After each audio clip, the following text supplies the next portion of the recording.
Madam నమస్కారం madam. నమస్కారం అండి. నా పేరు హారిక. వాసవి బృందావనం నుంచి వచ్చాము. ఇప్పుడే మాకు హరీష్ అన్న గారు వచ్చి వాళ్ళు మాట్లాడేసి వెళ్లారు. చాలా సంతోషం అనిపిస్తుంది. అంత పెద్ద లెవెల్‌లో ఉండి ఈ చిన్న దానికోసం మా కోసం రావడం అనేది చాలా హ్యాపీ అనిపిస్తుంది.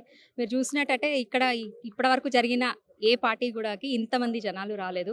సో, మద్దతనేది మీకు ఆల్రెడీ అర్థమైపోయి ఉంటది ఏ పార్టీకేస్తున్నాం అనేసి. జనాలను బట్టి మీరు అంచనా వేసి గూడా ఉంటారు. సో, ఈ చిన్నదానికి ఏంటంటే మేము ఇంత యాంటీ ఎందుకున్నామంటే కొన్ని రోడ్ షోలల్లా కొంచెం వ్యతిరేకంగా మాట్లాడడము. కాంగ్రెస్ వాళ్ళు ఇట్లా మాట్లాడడం అంటే, కాంగ్రెస్ ఉంటేనే ముస్లిం ఉంటది. లేకపోతే లేదని మాకు కొంచెం ఇది చేసినట్టు అనిపించింది. ఇంకోటి సునీత గారిని వాళ్ళ ఫ్యామిలీని కూడా లాగడం. రేపు ఎల్లుండి ఎలక్షన్స్ అన్నప్పుడు ముందు వాళ్ళ మదర్ గారిని పిలిచి మాట్లాడడం కొంచెం మమ్మల్ని ఇంకొంచెం ఏమంటే వ్యతిరేకత పెంచిందనమాట.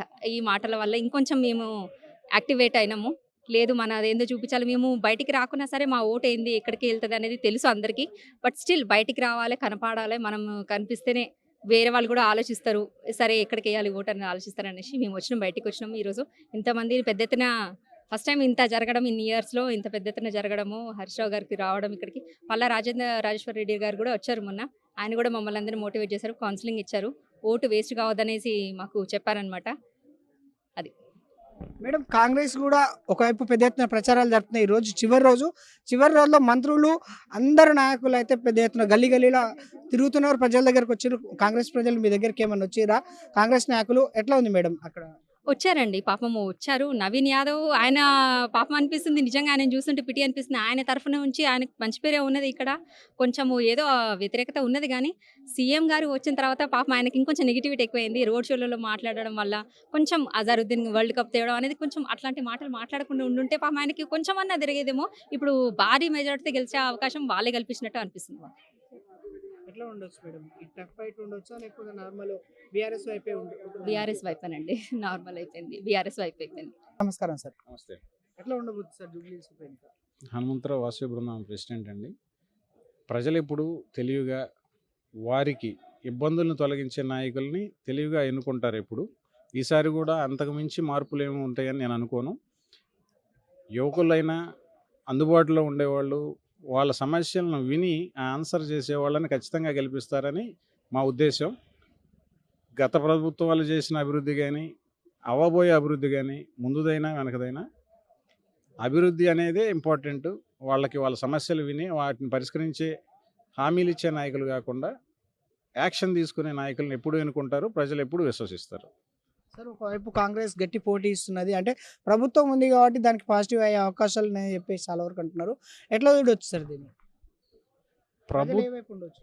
ప్రజలు ఎప్పుడు ప్రభుత్వాలని కాకుండా వారి వారి అవసరాలు ఆ ఏరియాలో ఉన్న అభివృద్ధి పనులకు మాత్రమే చూస్తారనేది నా విశ్వాసం అండి.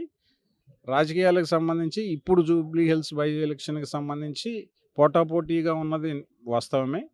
అది ఎవరికి అడ్వాంటేజ్ ఏ ఏరియాలో అనేది ఆ ఏరియాలో ఉన్న అభివృద్ధి పనులకు సంబంధించే జరుగుతుందండి.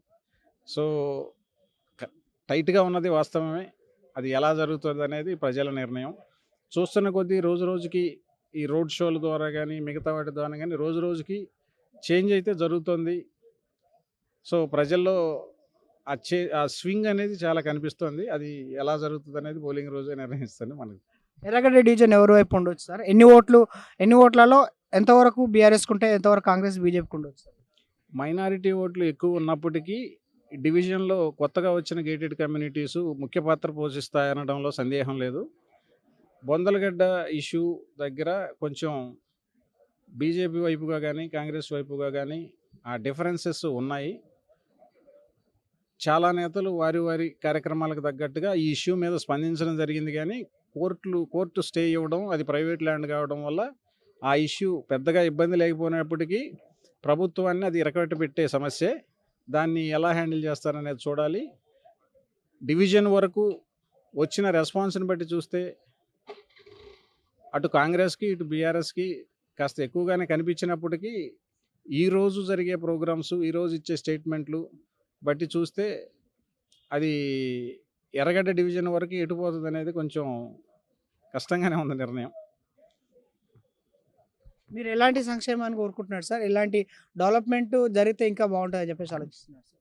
ఈ గేటెడ్ కమ్యూనిటీకి సంబంధించి ఎర్రగడ్డ డివిజన్లో ముఖద్వారం లాంటి ఈ గేటెడ్ కమ్యూనిటీస్కి 4 గేటెడ్కి సంబంధించి కానీ 12 కాలనీలు ఉన్న జూబిలీ హిల్స్ మొత్తానికి ఈ రోడ్డు ఏదైతే ఉందో 100 ఫీట్ రోడ్డు మాస్టర్ ప్లాన్లో ఉన్నది వెన్నెముక లాంటిది.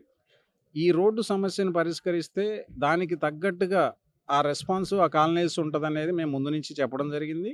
దానికి తగ్గట్టుగానే చిన్న చిన్న రోడ్లు ఓపెన్ చేసినప్పటికీ మెజారిటీ ప్రాబ్లం అలాగే ఉంది కాబట్టి దాన్ని పరిష్కరించే వాళ్ళకి పరిష్కరించే తగ్గట్టుగా ఎవరైతే దాన్ని ముందుకు తీసుకెళ్తారో వారికి ఖచ్చితంగా అనుకూలం ఉండే అవకాశం ఉంది. ఇప్పుడు ఈ జూబ్లీ హిల్స్‌లో ఎలాంటి డెవలప్‌మెంట్ జరిగితే బావుంటదంటారు? ఒక ఏరియా వరకు గాకుండా చాలా వరకి వర్షం వస్తే మురుగునీరు కనిపించే ఈ జూబ్లీ హిల్స్‌లో సంపన్నులో ఉండే జూబ్లీ హిల్స్ అనుకునే దాంట్లో ఏ విధంగా ఉంటే బావుంటదని చెప్పేసి అనుకుంటున్నారు సార్? నమస్తే అండి. నా పేరు ఉదయ్ కుమారు. ఈరోజు ఈ బై ఎలక్షన్స్ రావడం ఒక దురదృష్టకరం.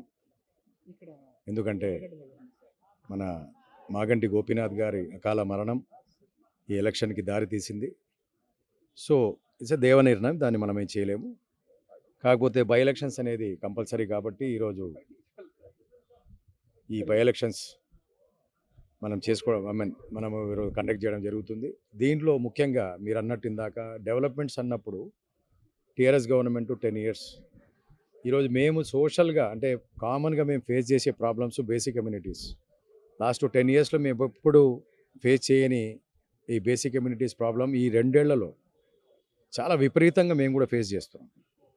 దాంట్లో one of the main reason water మాకు ఒకప్పుడు కేసీఆర్ గారు గవర్నమెంట్ ఉన్నప్పుడు 20,000 లీటర్స్ పర్ ఫ్యామిలీ అన్నప్పుడు ఎవ్రీబడి ఈజ్ హ్యాపీ. అంటే అప్పుడు అందరికీ ప్రతి ఒక్కరికి, ఎందుకంటే హైదరాబాద్లో లాస్ట్ మన టీఆర్ఎస్ గవర్నమెంట్ వచ్చిన తర్వాత 100 గజాల ఇల్లులో ముందు గ్రౌండ్ ఫ్లోర్ ఉండేది, తర్వాత ఇప్పుడు 3 ఫ్లోర్లు అయినాయి. కాకపోతే టెనెంట్స్ అందరూ వచ్చినందుకు మనకు వాటర్ స్కేర్సిటీ కూడా పెరిగింది కాబట్టి ఆ ఉద్దేశంతో ఆ రోజు వాటర్ కంఫర్టబుల్గా ఇవ్వడం జరిగింది. Everybody was happy. Even residential కానీ ఇండస్ట్రీస్ కానీ అందరూ బాగుండేది.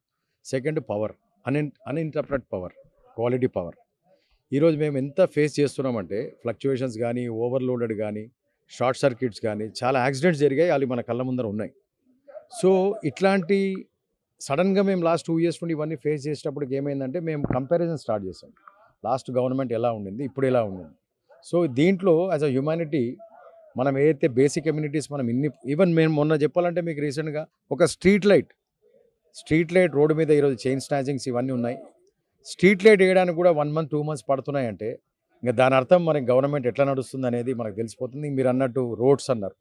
ఇంతకుముందు 2 years బ్యాక్ ఏంటంటే రోడ్స్ ఏదన్నా డ్యామేజ్ అవ్వగానే ఇమీడియట్గా ఏది ఫ్లడ్స్ రానివ్వండి ఇంకోటి రానివ్వండి ఇమీడియట్గా వాళ్ళు ప్యాచ్ వర్క్ చేసేది గవర్నమెంట్ వచ్చి, ఎవరు చెప్పే పని లేదు. సో మేము కూడా అసోసియేషన్ రిప్రజెంట్ చేస్తున్నాం. మేము కూడా ఒక 2-3 వేల మందికి 2,000-3,000 మందికి మేము కూడా ఆన్సరబుల్. అట్లాంటి దాంట్లో బేసిక్ కమ్యూనిటీస్ మీద మీరు గవర్నమెంట్ కాన్సన్ట్రేట్ చేయనప్పుడు ఇంకా మీరు అప్పుడు ఏమవుతుంది, డెఫినెట్గా ఎవరైతే మనకి ఇంతకుముందు డెవలప్మెంట్ చేశారో వాళ్ళ మీదనే దృష్టి సాధిస్తాం, వాళ్ళ మీదకే వెళ్తుంది ఇంట్రెస్ట్. ఎందుకంటే గోపీనాథ్ గారు మంచి ఒక డైనమిక్ లీడర్, ఆయన మాస్ లీడర్. ఇక్కడ మాకేంటంటే ఒక సైడు కృష్ణారావు గారు కుక్కట్పల్లి కాన్స్టిట్యున్సీ ఎమ్మెల్యే గారు, ఆయన అసలు ఎంత చేశాడో ఆయనకే గుర్తులేదు. అన్ని వందల వేల కోట్లు డెవలప్మెంట్ చేశారు.